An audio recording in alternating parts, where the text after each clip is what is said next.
Saya pernah berpikir bahwa cinta sesama jenis hanyalah khayalan yang menyimpang, sesuatu yang tak pantas di negeri yang kental dengan tradisi seperti Indonesia.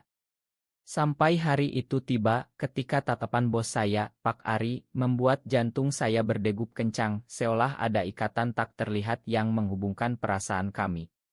Dan saat itu, saya tahu hidup saya tak akan pernah sama lagi.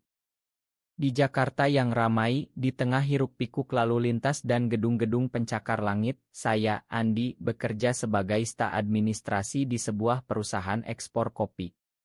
Hidup saya biasa saja, rutinitas harian yang monoton, bangun pagi, naik kereta komuter yang penuh sesak, dan pulang larut malam. Saya berasal dari keluarga sederhana di Yogyakarta, ayah seorang petani, ibu mengurus rumah tangga.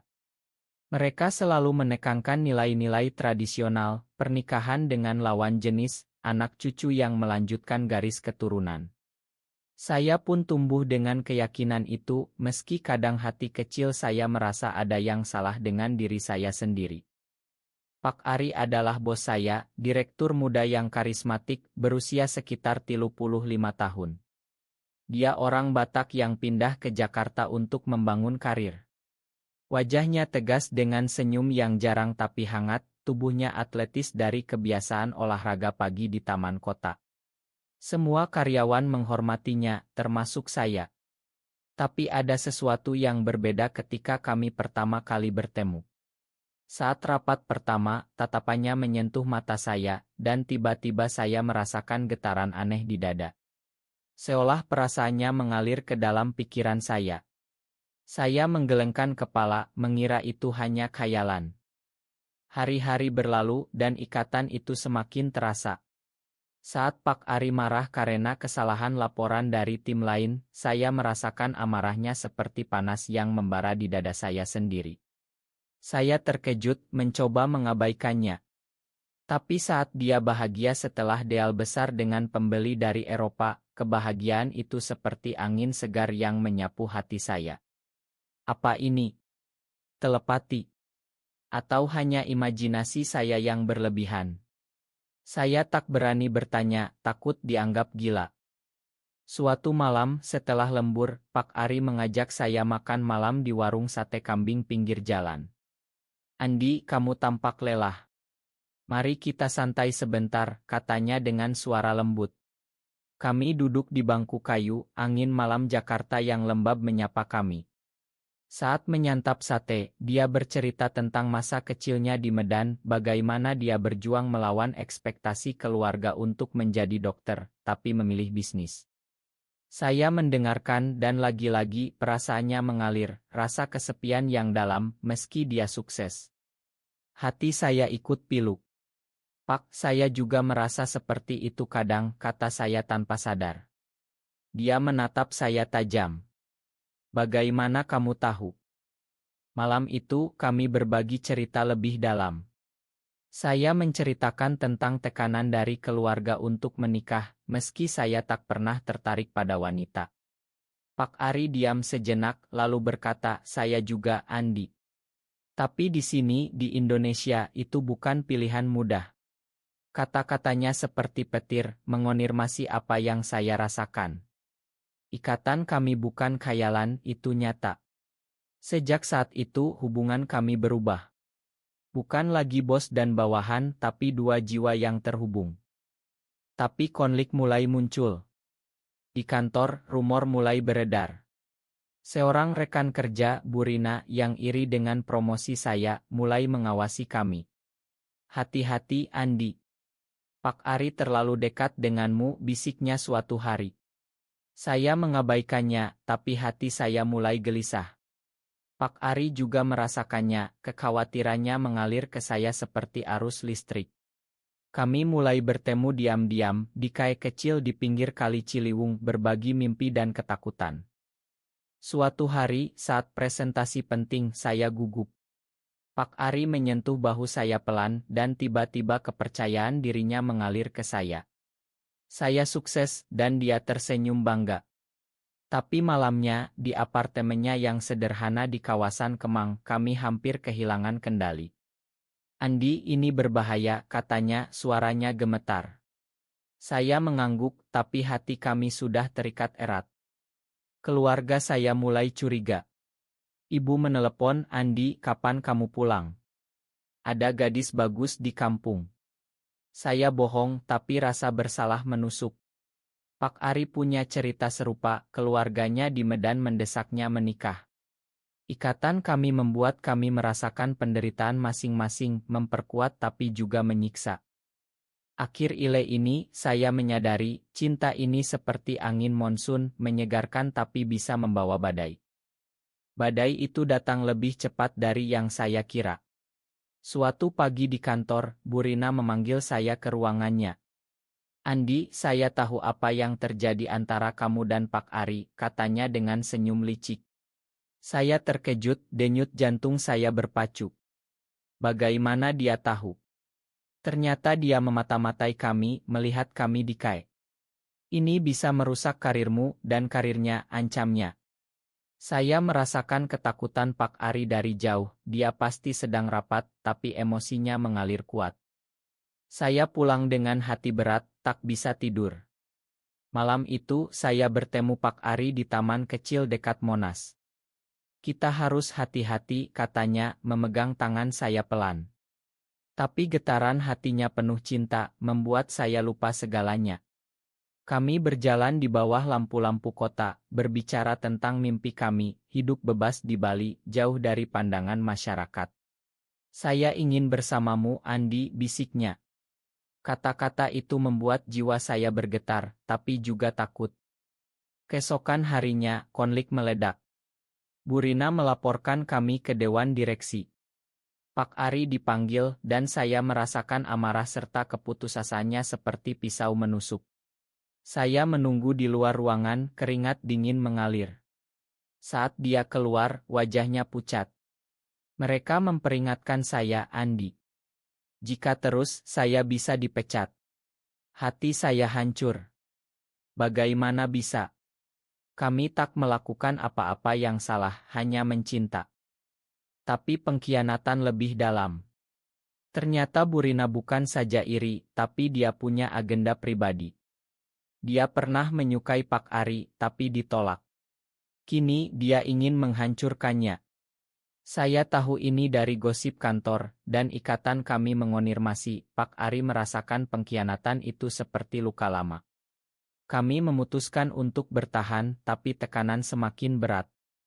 Saya pulang ke Yogyakarta untuk libur singkat, berharap menjernihkan pikiran. Di sana, keluarga menyambut hangat. Ayah bercerita tentang panen, ibu memasak gudeg kesukaan saya. Tapi saat malam, saya merasakan kesedihan Pak Ari dari jauh. Dia sendirian di Jakarta, menghadapi rumor. Saya meneleponnya diam-diam, saya rindu kamu. Suaranya gemetar, saya juga, Andi. Tapi ini sulit. Di Yogyakarta, saya bertemu teman lama, Budi. Dia tahu tentang orientasi saya dan mendukung. Hidupmu milikmu, Andi. Jangan biarkan masyarakat mendikte. Kata-katanya memberi kekuatan, tapi juga menambah konflik batin. Saya mencinta Pak Ari, tapi takut menyakiti keluarga. Kembali ke Jakarta, situasi memburuk. Pak Ari dihadapkan pada ultimatum, berhenti dekat dengan saya atau mundur. Saya merasakan penderitaannya setiap hari, membuat saya sulit berkonsentrasi. Suatu malam, di pinggir pantai Ancol, kami bertemu. Mungkin kita harus berpisah, katanya dengan air mata. Hati saya seperti robek. Tidak, Pak. Kita bisa melewati ini. Tapi pengkhianatan mencapai puncak. Bu Rina menyebarkan rumor ke media sosial, meski anonim. Kantor gempar, dan keluarga Pak Ari di Medan mendengar. Mereka marah, menuntutnya pulang.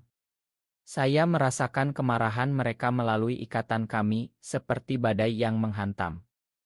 Di tengah itu, cinta kami semakin dalam. Kami berbagi momen kecil, makan nasi goreng di warung, berjalan di pasar malam. Setiap sentuhan emosi membuat kami lebih kuat, tapi juga lebih rapuh. Saya mulai mempertanyakan segalanya, apakah cinta ini layak untuk diperjuangkan. Akhir-ile ini hati saya penuh gejolak antara cinta dan ketakutan. Gejolak itu semakin membara, seperti api unggun di malam lebaran yang tak terkendali. Pak Ari memutuskan untuk menghadapi keluarganya. Dia terbang ke Medan dan saya merasakan setiap detik perjalanannya, kegelisahan di pesawat, ketegangan saat bertemu orang tua. Ikatan kami seperti jembatan tak terlihat, menyampaikan segala rasa.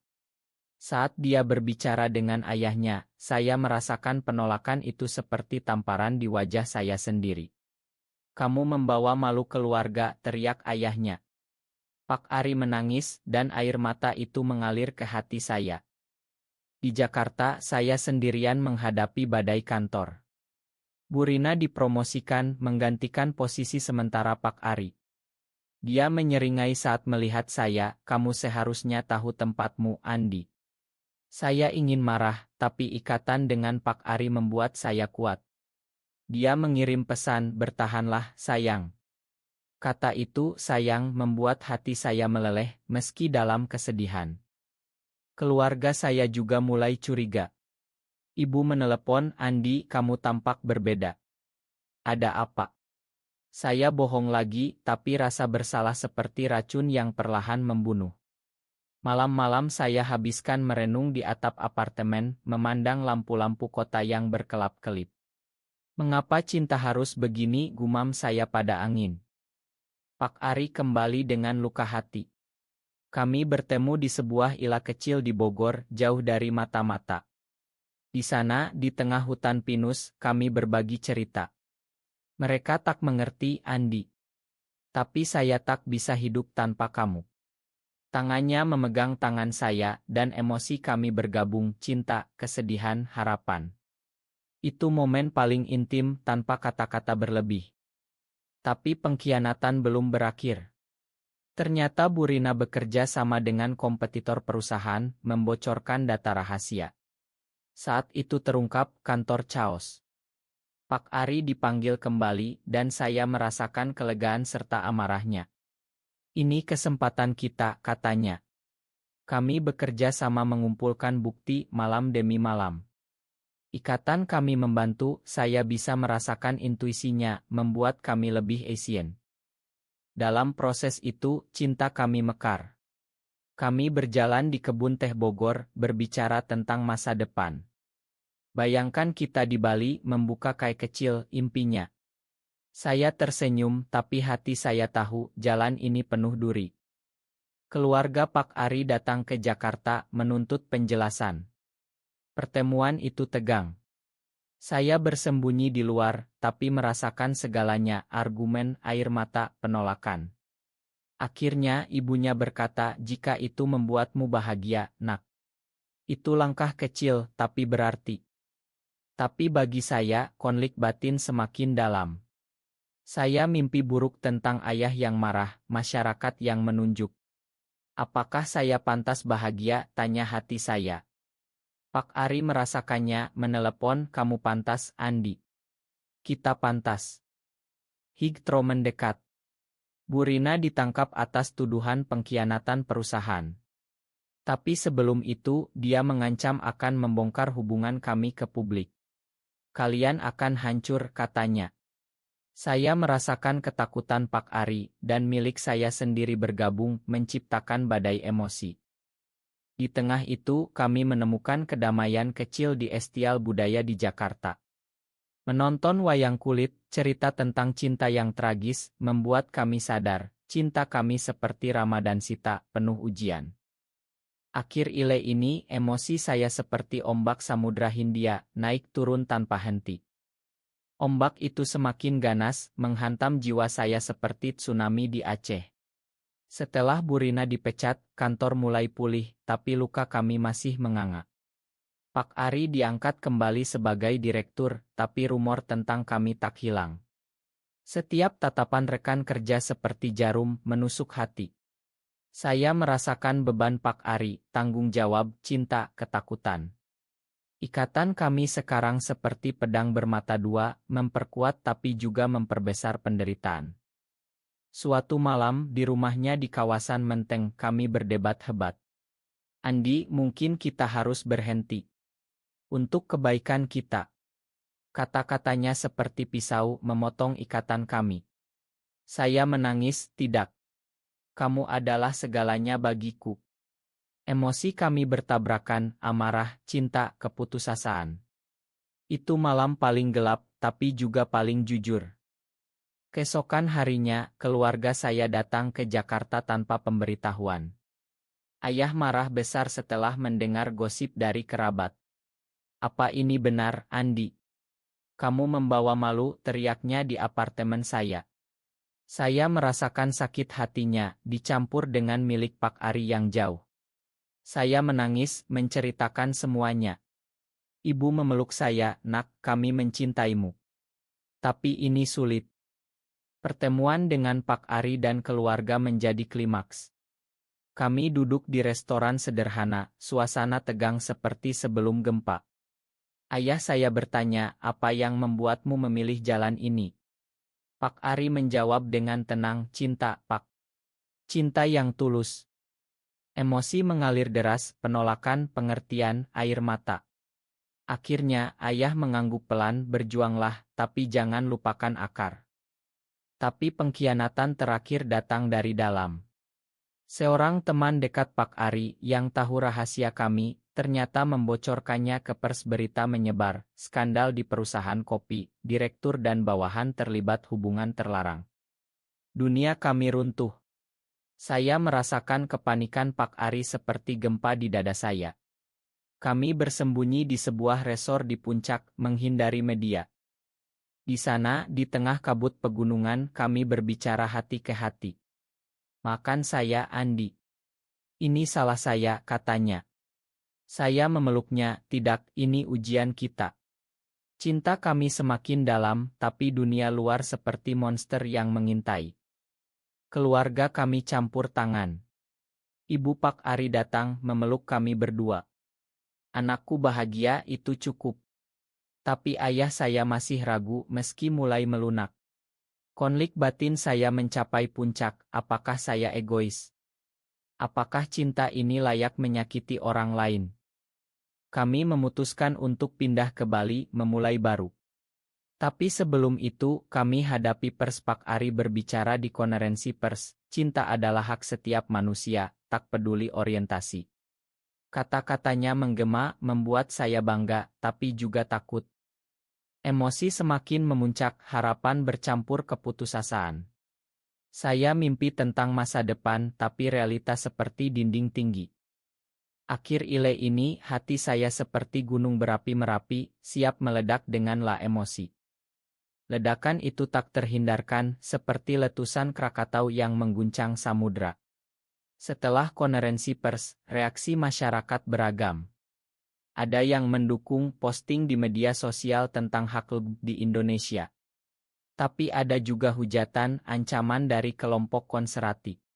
Saya merasakan setiap kata pedas itu melalui ikatan kami, seperti api yang membakar jiwa. Pak Ari dipecat dari perusahaan, meski dia sukses. Kami kehilangan segalanya, pekerjaan, teman, ketenangan. Kami pindah ke Bali diam-diam, tinggal di sebuah ila kecil di Ubud. Di sana, di tengah sawah terasering dan suara gamelan, kami mencoba membangun kembali. Tapi emosi kami seperti sungai yang meluap, cinta yang mendalam, tapi dicampur rasa bersalah dan ketakutan. Malam-malam di Bali, kami berjalan di pantai Kuta, ombak menyapa kaki kami. Andi, apakah kamu menyesal? Tanyanya. Saya menatap matahari terbenam, tidak, karena bersamamu. Tapi di hati, saya bertarung, ingatan keluarga, masyarakat, masa lalu. Keluarga datang berkunjung. Ayah saya, dengan suara gemetar, berkata, saya tak setuju, tapi kamu anakku. Itu momen pilu, air mata mengalir. Ibu Pak Ari membawa makanan khas Medan, mencoba menyatukan kami. Tapi konflik tak hilang, ada perdebatan sengit tentang tradisi cinta. Pengkhianatan terakhir, teman yang membocorkan berita datang meminta maaf. Pak Ari marah besar, kamu menghancurkan kami. Saya merasakan amarah itu seperti badai, tapi juga pengampunan di hatinya. Kami memakan, tapi luka tetap. Di Bali, kami membuka kai kecil, menjual kopi organik. Pelanggan datang, beberapa tahu cerita kami, memberi dukungan. Itu harapan kecil di tengah badai. Tapi kesehatan Pak Ari memburuk karena stres, dia sakit, dan saya merasakan sakitnya seperti milik sendiri. Malam saat dia demam tinggi, saya duduk di sampingnya, memegang tangannya. "Jangan tinggalkan saya," bisik saya. Emosi mencapai enit, cinta yang tak tergoyahkan, ketakutan kehilangan, penyesalan atas segala pengorbanan. Kami bertarung melawan dunia, tapi juga melawan diri sendiri. Saya merenung di pura, memohon kekuatan dari dewa-dewa Bali. Apakah ini jalan kami? Akhir ile ini, emosi seperti angin topan, menyapu segala, meninggalkan kehancuran tapi juga kebersihan. Topan itu akhirnya reda, meninggalkan langit cerah di atas Bali. Pak Ari sembuh, dan kami berdiri lebih kuat. Kai kami berkembang menjadi tempat aman bagi komunitas LGBTQ di Indonesia. Pelanggan berbagi cerita, membuat kami sadar, cinta kami bukan hanya untuk kami, tapi inspirasi bagi yang lain. Keluarga akhirnya menerima. Ayah saya datang lagi, kali ini dengan senyum. "Saya bangga padamu, Andi. Kamu berjuang untuk kebahagiaan." Kata-katanya seperti obat, menyembuhkan luka lama. Keluarga Pak Ari juga mengunjungi, membawa berkah. Pengkhianatan masa lalu menjadi pelajaran. Bu Rina menghilang, teman yang mengkhianati meminta maaf tulus. Kami memakan karena memegang dendam hanya menyiksa. Ikatan kami tetap, tapi sekarang lebih harmonis, kami merasakan kebahagiaan masing-masing seperti sinar matahari pagi. Di pantai Sanur, kami berjalan tangan bergandeng, tak peduli pandangan orang. "Ini hidup kita," kata Pak Ari. Kisah kami berakhir dengan pesan manusiawi, cinta tak mengenal batas, meski di negeri yang penuh tradisi. Kami bahagia bukan karena sempurna, tapi karena saling melengkapi. Di akhir hari, saya menyadari getaran hati itu adalah anugerah, membawa kami melalui badai ke pelabuhan damai.